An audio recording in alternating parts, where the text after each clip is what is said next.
তিৱা জনগোষ্ঠীৰ এক শক্তিশালী স্বাভিমানৰ প্ৰতীক হৈছে জোঙাল বলহুৰ প্ৰতিমূৰ্তি। আমি তিৱা জনগোষ্ঠীয়ে সন্মান আৰু শ্ৰদ্ধা সহকাৰে 3 জানুৱাৰী তাৰিখটোত তেখেতৰ পিতৃ হিচাপে আমি গণ্য কৰি জোঙাল বলহু দিৱস উদযাপিত কৰি আহিছোঁ। অহা 3 তাৰিখে ইয়াৰ যি জোঙাল বলহু ক্ষেত্ৰত জোঙাল বলহু দিৱস উদযাপিত হ'ব। ইতিমধ্যে আমি আমাৰ প্ৰস্তুতি কাম প্ৰায় সম্পূৰ্ণ কৰিছোঁ। ইতিমধ্যে অসম চৰকাৰক আমি এটা ধন্যবাদ দিম যে জোঙাল বলহুৰ ইতিহাস ঐতিহ্যৰ এই জোঙাল বলহু ক্ষেত্ৰৰ নিচেই কাষতে 50 কোটি টকাৰ এক পৰ্যটন অত্যাধুনিক ক্ষেত্ৰ নিৰ্মাণৰ কাম চলি আছে। গতিকে আমি মাননীয় অসমৰ জনপ্ৰিয় মুখ্যমন্ত্ৰী হিমন্ত বিশ্ব শৰ্মা ডাঙৰীয়াক আমি উদযাপন সমিতি আৰু তিৱা জাতীয় সংগঠনৰ তৰফৰ পৰা ধন্যবাদ জনাইছোঁ। এই সভাত মুখ্য অতিথি হিচাপে পৰ্যটন আৰু জনস্বাস্থ্য কাৰিকৰী বিভাগৰ মন্ত্ৰী মাননীয় জয়ন্ত মল্লৱ বৰুৱা ডাঙৰীয়াদেৱে মুখ্য অতিথি হিচাপে অংশগ্ৰহণ কৰিব। আমাৰ মূল লক্ষ্য হৈছে জোঙাল বলহুক আমি বিশ্ব দৰবাৰত প্ৰতিষ্ঠা কৰা। জনমানসত ভাৰতীয় জনমানসত অসমৰ জনমানসত জোঙাল বলহুক আমি প্ৰতিষ্ঠা কৰা। লাচিতক যেনেকৈ প্ৰতিষ্ঠিত হৈছিল, চিলাৰা যেনেদৰে প্ৰতিষ্ঠিত হৈছে, জয়মতী যেনে আমি তেনেদৰে বিচাৰিছোঁ প্ৰতিষ্ঠিত হোৱাটো। আৰু যোৱাবাৰ মুখ্যমন্ত্ৰীয়ে ঘোষণা কৰাৰ চৰকাৰীভাৱে পালন কৰা যিটো ঘোষণা আছিল, সেই ঘোষণাটো এইবাৰ সি ইমপ্লিমেণ্ট নহ'ল। আমি ভাবিছোঁ অহাবাৰলৈ হ'ব সেইটো।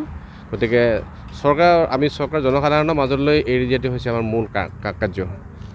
আমি তিৱা ৰজা বীৰ জোঙাল বলহুৰ যি 3 জানুৱাৰী যি দিৱসৰ প্ৰথমে খুব সোনকালে আমাৰ ফিদ্দি পূজা আৰম্ভ হ'ব, যিটো পিতৃ পূজা বুলি কয় আৰম্ভ হ'ব। আমাৰ জিলাত 3জন জিলাৰ আছে। জিলাৰে আমাৰ তিৱা ভাষাৰ গোটেই তিৱা ভাষাৰে তিৱা পৰম্পৰাগতভাৱে চৰাই কাটিব, গাহৰি কাটিব লাগে, চৰাই কাটিম আমি।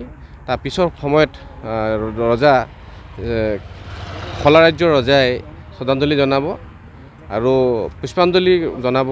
তেনেদৰে আমাৰ অৱসৰপ্ৰাপ্ত DIG উপাধ্যায় দেৱৰাজ উপাধ্যায় তেখেতে কৰিব। আৰু তাৰ লগে লগে 4 সংগঠনৰ ইয়াত 4টা সংগঠন আছে: তিৱা ছাত্ৰ সন্থা, তিৱা মহিলা সন্থা, তিৱা যুৱ ছাত্ৰ পৰিষদ আৰু তিৱা সাংস্কৃতিক সমাজৰ ফ্লেগ 4খনকৈ হোষ্টিং হ'ব।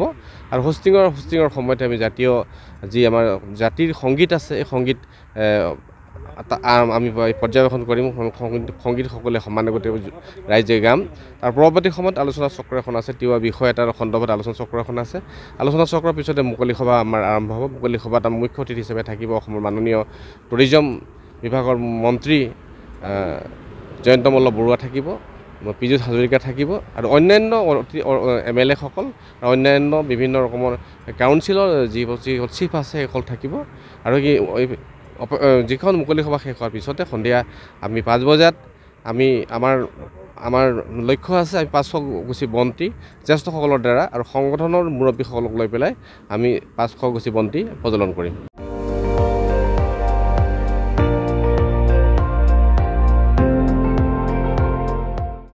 আপুনি চাই আছে ND24, সৰ্বশ্ৰেষ্ঠ নহয় সৰ্বোত্তমৰ দৌৰত।